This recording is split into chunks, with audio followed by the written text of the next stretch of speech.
Hello students, पिछली video के अंदर हमने वायरस के लिविंग और नॉन लिविंग कैरेक्टर के बारे में, इसके अलावा वायरस के नेचर्स के बारे में और वायरस की डिस्कवरी के बारे में पढ़ा था। आज की इस वीडियो के अंदर हम वायरस की स्ट्रक्चर के बारे में पढ़ेंगे। तो वायरस की स्ट्रक्चर के अंदर सबसे पहले हम वायरस के अमाप या साइज़ के बारे में पढ़ते हैं। तो वायरस के साइज़ का पता लगाने के लिए या वायरस का जो अध्ययन होता है, साधारणतः जो सिंपल माइक्रोस्कोप होती है उसके द्वारा अपन नहीं कर सकते हैं। वायरस के स्टडी के लिए अपन को इलेक्ट्रॉन माइक्रोस्कोपी के अंदर उसका स्टडी कर सकते हैं।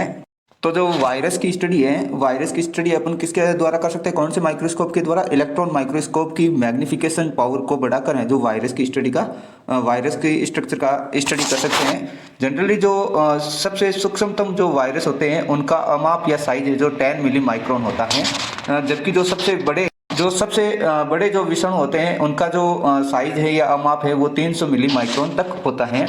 पादप विषाणु है जो जंतु विषाणुओं से छोटे होते हैं। कुछ वायरस की साइज के जो एग्जाम्पल हैं एक इंडेक्स में जो आर्बो वायरस होते हैं उनकी साइज है जो 40 मिली माइक्रोन होती है। Adenovirus 100 milli micron size के होते हैं। इन्फ्लुएंजा वायरस हैं जो 18 मिली माइक्रोन के होते हैं। और हर्पीज जो वायरस होते हैं इनका साइज है जो 125 मिली माइक्रोन होता है। 5x174 वायरस का नाम है, जिनका साइज देखें तो 232-300 मिली माइक्रोन होता है। स्मॉल पॉक्स वायरस का जो साइज है वो 250-300 मिली माइक्रोन होता है। और टीएमवी का मतलब टोबैको मोज़ेक वायरस की जो साइज है वो 300x15 मिली माइक्रोन होती है। जो बैक्टीरियल वायरस होते हैं उनकी साइज है जो 200 एंगस्ट्रॉम होती है। पोलियो वायरस की जो साइज है वो 300 एंगस्ट्रॉम होती है, जबकि टीएमवी की जो साइज है वो 3000 एंगस्ट्रॉम होती है। इसी प्रकार जो इन्फ्लुएंजा वायरस होते हैं उनकी साइज है जो 800 एंगस्ट्रॉम होती है। और इसके अलावा जो हर्पीज वायरस है उनकी साइज है जो 1500 एंगस्ट्रॉम यानी कि 1500 एंगस्ट्रॉम है जो इनकी साइज होती है। स्मॉल पॉक्स वायरस की जो साइज होती है वो 2500 एंगस्ट्रॉम होती है। नेक्स्ट अपन वायरस की साइज के बाद में वायरस के शेप के बारे में पढ़ते हैं। तो वायरस का जो आकार होता है वो अलग अलग आकार के या अलग अलग शेप के होते हैं। तो जो कुछ जैसे कुंडलित दंडिकाकार यानी कि हेलिकल रोड शेप भी हो सकते हैं, जैसे जिनके एग्जांपल है new castle virus, mumps virus, tobacco mosaic virus या टीएमवी वायरस। इनकी शेप है जो कैसी होती है, हेलिकल रोड यानी कि कुंडलित छड़ाकार होते हैं। फिर जो क्यूबॉइड वायरस होते हैं जैसे हर्पीज वायरस, ये जो turnip yellow virus mosaic virus हैं, तो इनकी जो साइज होती है यानी कि ये शेप में जो घनाभ या क्यूबॉइड होते हैं। इसके अलावा कुछ और एग्जांपल जैसे ये जो पोलियोमा वायरस है, 5x174 वायरस है, ये क्यूबॉइड या शेप के होते हैं। जबकि इन्फ्लुएंजा जो वायरस होते हैं वो कॉम्प्लेक्स होते हैं। और जो बैक्टीरियोफेज होते हैं वो टेडपोल के समान होते हैं, यानी कि जो लार्वा होता है, मेंढक के लार्वा को अपन क्या बोलते हैं, टेडपोल। तो टेडपोल की साइज के हैं जो बैक्टीरियोफेज होते हैं। बैक्टीरियोफेज का मतलब क्या होता है, ऐसे वायरस जो बैक्टीरिया का यानी कि बैक्टीरिया का भक्षण करते हैं उन्हें क्या बोलते हैं, अपन बैक्टीरियोफेज बोलते हैं। कुछ जो बैक्टीरियोफेज होते हैं उनकी पूंछ है जो संकुचनशील या कॉन्ट्रेक्टाइल होती है, लेकिन कुछ में है जो असंकुचनशील होती हैं। और कुछ जो बैक्टीरियोफेज होते हैं वो थ्रेड लाइक होते हैं। आपके सामने स्क्रीन पर वायरस के जो शेप होते हैं उनके डायग्राम दे रखे हैं या आकार के जो डायग्राम है जो दे रखे हैं। तो जो डायग्राम ए है वो हर्पीज वायरस का डायग्राम है। डायग्राम बी मम्प्स वायरस का है। सी है जो ल्यूकेमिया वायरस का डायग्राम है। डी है जो वैक्सीनिया वायरस का डायग्राम है। और ई है जो मिक्सो वायरस का डायग्राम है। मिक्सो वायरस के अंदर आउटर जो लेयर होती है उस यानी कि जो न्यूक्लियर मेम्ब्रेन होती है उसके आउटर की जो लेयर होती है उसको बोलते हैं कैप्सोमेर। और इसके अंदर की तरफ यानी कि सेंट्रल पार्ट में जो आरएनए क्लोड प्रेजेंट रहता है। और जो सबसे बाहर की तरफ जो लेयर होती है वो प्रोटीन की बनी होती है जिसे आउटर कोट कहते हैं, जो फैट और प्रोटीन्स की बनी होती है। और इसके ऊपर है जो स्पाइन लगे रहते हैं। जो डायग्राम 3 है, चित्र जो तीसरा दे रखा है, इन्फ्लुएंजा वायरस का है। इसके सेंटर के अंदर है जो राइबोन्यूक्लियोप्रोटीन प्रेजेंट रहता है। राइबोन्यूक्लियोप्रोटीन है जो मेम्ब्रेन लाइक लेयर के द्वारा कवर्ड रहता है। और सबसे यानी कि जो मेम्ब्रेन लाइक लेयर होती है इसके कॉर्नर पर हीमोग्लोबिन्स प्रेजेंट रहता है। और सबसे जो बाहर की जो प्रोटीन लेयर होती हैं वो लिपिड्स की यानी कि जो सबसे बाहर की तरफ जो लेयर होती हैं वो लिपिड्स और प्रोटीन्स की बनी होती हैं। इसके अलावा इसके अंदर न्यूरा एमिनेडेज नामक मटेरियल भी प्रेजेंट रहते हैं। अब अपन पढ़ते हैं वायरस के रासायनिक संगठन के बारे में। तो जितने भी जो वायरस होते हैं उनकी मूल संरचना या जो बेसिक केमिकल स्ट्रक्चर होती है वो समान होती हैं, यानी कि इसकी केंद्रीय भाग में एक क्रोड प्रेजेंट होता है जो न्यूक्लिक अम्ल यानी कि आरएनए या डीएनए का बना होता है, और इस क्रोड के चारों तरफ एक आवरण बना होता है जिसे पैटिका या कैप्सिड कहते हैं, और जो प्रोटीन का बना होता है। तो कोई भी वायरस होगा उसके अंदर एक तो क्या होगी, न्यूक्लिक एसिड की बनी सेंट्रल कोर होगी, और कोर के चारों तरफ क्या होगी, कैप्सिड होगी, यानी कि ये दो भागों से मिलकर बना होता है। कोर और कैप्सिड से बना होता है। कोर है जो किसका बना होता है, न्यूक्लिक अम्ल, जिसके अंदर डीएनए या आरएनए भी हो सकता है, और जो पैटिका या कैप्सिड है वो किसकी बनी होती है, प्रोटीन की बनी होती हैं। तो सबसे पहले अपन पढ़ते हैं जो वायरस के केंद्रीय भाग में या केंद्रीय क्रोड के अंदर पाए जाने वाले न्यूक्लिक अम्ल के बारे में।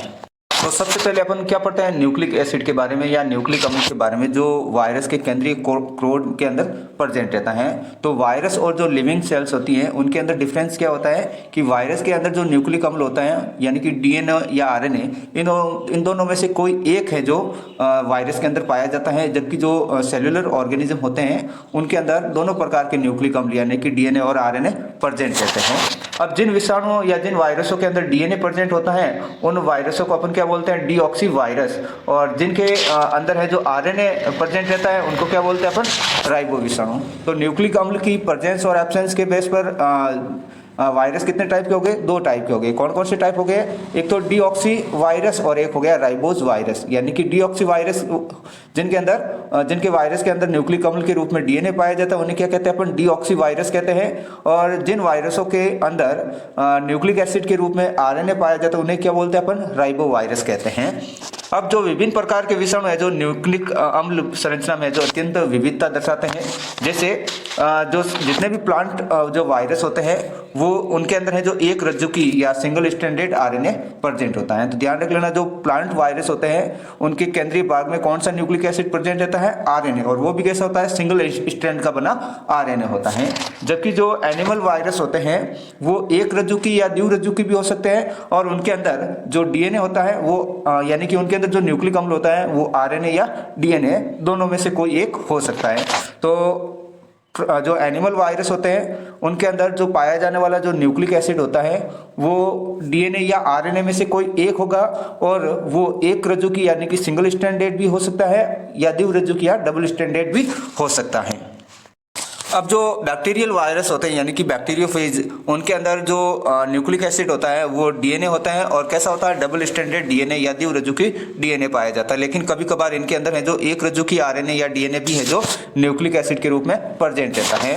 जो इंसेक्ट वायरस होते हैं उनके अंदर केवल आरएनए प्रेजेंट होता है, लेकिन कुछ कीट ऐसे भी होते हैं जिनके अंदर डीएनए भी प्रेजेंट होता है। इसके अलावा अनेक जो बैक्टीरियल और जो एनिमल वायरस होते हैं उनका डीएनए है जो कैसा होता है, सर्कुलर होता है, जबकि ये अन्य में क्या होता है, डीएनए के समान होता है। तो जो एनिमल वायरस होते हैं और जो बैक्टीरियल वायरस होते हैं उनके अंदर डीएनए कैसा होगा, सर्कुलर होगा, लेकिन अदर के अंदर ये कैसा होता है, जनरली जो हमारे डीएनए के अंदर होता है उसी डीएनए होता है वैसा का वैसा ये होता है।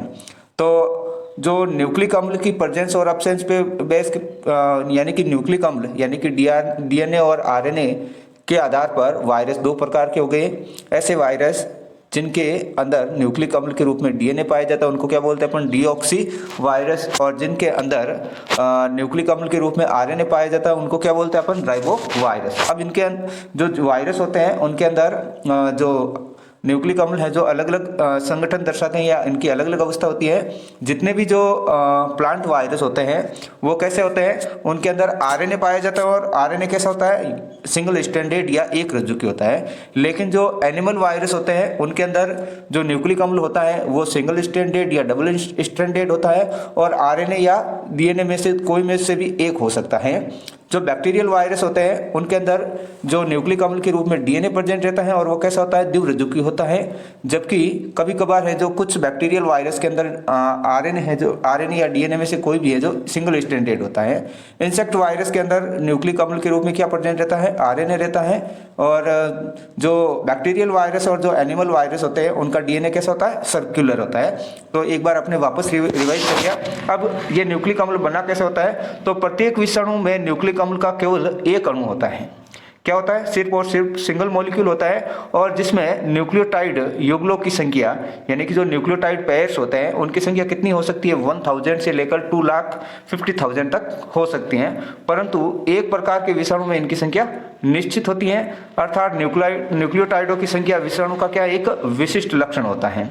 तो जो वायरस होंगे उन वायरस के अंदर न्यूक्लिक अम्ल का केवल एक मॉलिक्यूल होता है, लेकिन उस मॉलिक्यूल्स के अंदर न्यूक्लियोटाइड है जो पेयर में प्रेजेंट रहते हैं और उन पेयर्स की संख्या कितनी हो सकती है, 1000 से लेकर 2,50,000 तक हो सकती है।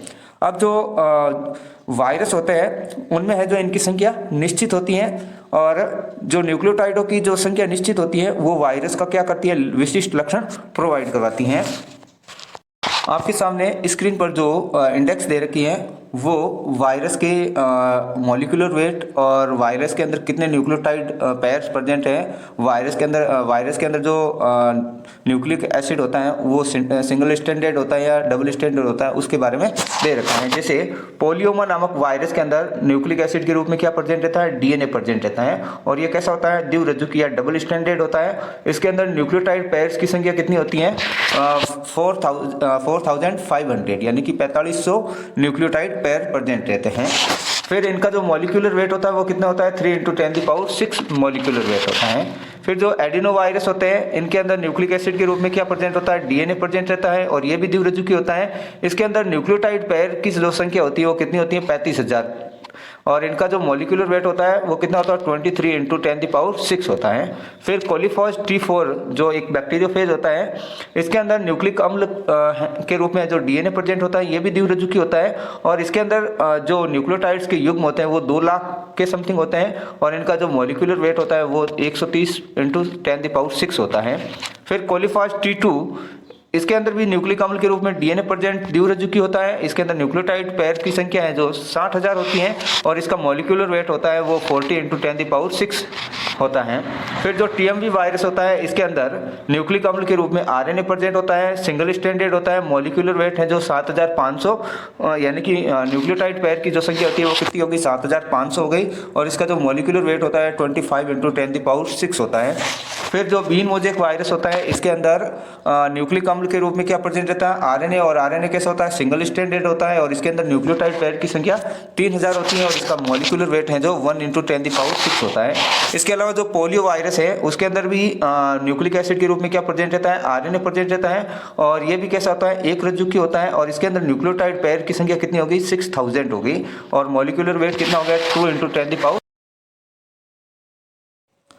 तो अपन ने वायरस की स्ट्रक्चर के अंदर इसके सेंट्रल कोर में या कोर में पाए जाने वाले न्यूक्लिक अम्ल के बारे में पढ़ा था और उसके अंदर पाए जाने वाले न्यूक्लियोटाइड पेयर की संख्या के बारे में भी पढ़ा था। अब अपन नेक्स्ट पढ़ते हैं जो न्यूक्लियर यानी कि जो सेंट्रल कोर होती है उसके आउटर जो कवर होता है जिसे अपन कहते हैं प्रोटीन आवरण। तो जो वायरस के अंदर प्रोटीन आवरण या जो प्रोटीन कोट होता है वो कहाँ पर प्रेजेंट होता है, तो जो न्यूक्लिक अम्ल होता है उस न्यूक्लिक अम्ल है जो एक प्रोटीन आवरण से ढका रहता है जिसे अपन क्या बोलते हैं, कैप्सिड या पेटिका कहते हैं। क्या बोलते हैं, कैप्सिड या पेटिका, जो क्या करते हैं, न्यूक्लिक अम्ल को चारों ओर से घेरे रहती है।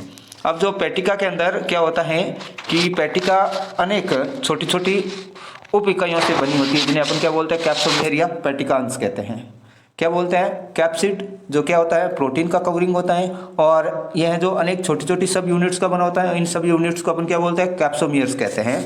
तो जो केंद्रीय क्रोड यानी कि सेंट्रल कोर तथा जो कैप्सिड होती है इनको संयुक्त रूप से अपन क्या बोलते हैं, न्यूक्लियो कैप्सिड बोलते हैं। यानी कि सेंट्रल कोर प्लस कैप्सिड दोनों को जॉइंट रूप में क्या कहा जाता है, न्यूक्लियो कैप्सिड यानी कि न्यूक्लियो कैप्सिड कहा जाता है। अगर आपको पूछ ले कैप्सिड की यूनिट क्या होती है, यानी कि कैप्सिड है जो कितनी यानी कि कैप्सिड है जो किन सब यूनिट्स का बना होता है, तो कैप्सिड के अंदर जो बनने वाली सब यूनिट्स होती है वो किसकी होती है, उनको क्या बोलते हैं अपन, कैप्सोमियर कहते हैं। स्तनधारियों में पाए जाने वाले अनेक विषाणुओं में पेटिका के बाहर लिपिड या लाइपोप्रोटीन से बना एक और आवरण या सीमाकारी कला होता है। तो जो मैमल्स होते हैं उन मैमल्स के अंदर जो पाए जाने वाले जो वायरस होते हैं उनकी जो पेटिका होती है या जो कैप्सिड होती है उसके बाहर भी प्रोटीन और लिपिड से बना एक और आवरण होता है जिसे अपन क्या बोल सकते हैं, सीमाकारी कला या इनविलॉफ या लिमिटिंग मेम्ब्रेन भी कहते हैं। और ये किसकी बनी होती है, लिपिड और प्रोटीन की बनी होती है, जिसे अपन जॉइंटेड रूप में क्या कह सकते हैं, लाइपोप्रोटीन भी कहते हैं। और इस प्रकार के विषाणु क्या कहलाते हैं, लाइपो वायरस या लिपो विषाणु। तो लाइपो वायरस या लिपो विषाणु का मतलब क्या हो गया, ऐसे वायरस वायरस जिनके कैप्सिड के बाहर भी एक और लाइपोप्रोटीन से बनी आवरण पाया जाता है, तो ऐसे वायरस को अपन क्या बोलते हैं, लाइपोवायरस कहते हैं। अब विभिन्न विषाणुओं में पेटिका कैसी हो सकती है, यानी कि कैप्सिड वो कैसा हो सकता है, क्यूबॉइड हो सकता है, स्फेरिकल हो सकता है और पॉलीहेड्रल यानी कि बहुतलीय हो सकता है। अब जो विषाणुओं का एक स्पेशल कैरेक्टर ये होता है कि इनका जो प्रोटीन घटक होता है वो, यानी कि जो प्रोटीन की कवरिंग होती है वो हानिकारक नहीं होती है। विषाणु के संक्रामक तत्व उसके अंदर कहाँ पर प्रेजेंट होते हैं, न्यूक्लिक अम्ल के अंदर ही पाए जाते हैं। अतः संक्रमण के लिए परपोषी कोशिका में विषाणु के न्यूक्लिक अम्ल का प्रवेश अत्यंत महत्वपूर्ण होता है। यानी कि जो वायरस होता है, वायरस है जो दो पार्ट से मिलकर बना होता है, सेंट्रल क्रोड और आउटर है जो कैप्सिड। सेंट्रल क्रोड है जो किसका बना होता है, न्यूक्लिक अम्ल का बना होता है, और जबकि कैप्सिड है जो प्रोटीन की बनी होती है। और ये कैप्सिड या जो प्रोटीन लेयर होती हैं वो हानिकारक नहीं होती हैं। जो रोग फैलाने वाला जो तत्व होता है वो कहाँ किसके अंदर पाया जाता है, न्यूक्लिक अम्ल के रूप में या न्यूक्लिक अम्ल के अंदर पाया जाता है। अतः कोई भी होस्ट सेल के अंदर जब वायरस एंटर करता है तो उसका न्यूक्लिक एसिड अगर एंटर कर जाएगा तो वो होस्ट सेल है जो इन्फेक्टेड हो सकती है, नहीं तो नहीं होगी। आज की वीडियो में इतना ही। नेक्स्ट वीडियो के अंदर पढ़ेंगे विषाणु के क्लासिफिकेशन के बारे में और इसके नोमेनक्लेचर मेथड के बारे में।